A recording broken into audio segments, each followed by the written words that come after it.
তোমার সাথে রিলেশনে আসার পর থেকে আমি এতটাই কষ্ট, এতটাই যন্ত্রণা পেয়েছি।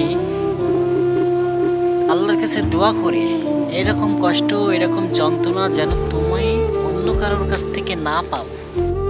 একটা মানুষ ততক্ষণ অবধি মানসিক শান্তিটা পায় ওই মানুষটার কাছ থেকে, মানে তারপরে ওই মানুষটা যখন আস্তে আস্তে অবহেলা করা শুরু করে দেয়, তখন এই মানুষটার যন্ত্রণা আর এত কষ্ট নিয়ে সে বেঁচে থাকে, আসলে সেটা বলে কখনো বোঝানো যাবে না। একটা ছেলে একটা অপরিচিত মেয়ের সাথে যখন পরিচয় হয় আর তাদের ভিতরে একদিন দুদিন কথা বলতে বলতে যখন একটা প্রেমের সম্পর্ক বা একটা ভালোবাসার সম্পর্ক যখন তৈরি হয়ে যায়, বা ছেলেটা যখন ওই মেয়েটার প্রতি যখন বিশ্বাস করতে শুরু করে, আর মেয়েটাও যখন ছেলেটাকে মানে ভালোবাসার কথা জানায় বা ভালোবাসা শেখায়, তখন ওই ছেলেটা মনে করে যে আমি হয়তো দুনিয়ার সব কিছু আমি পেয়ে গেছি, আমার আর কিচ্ছু মানে বাকি নাই, যে এটা পাইলে আমি সুখে থাকবো।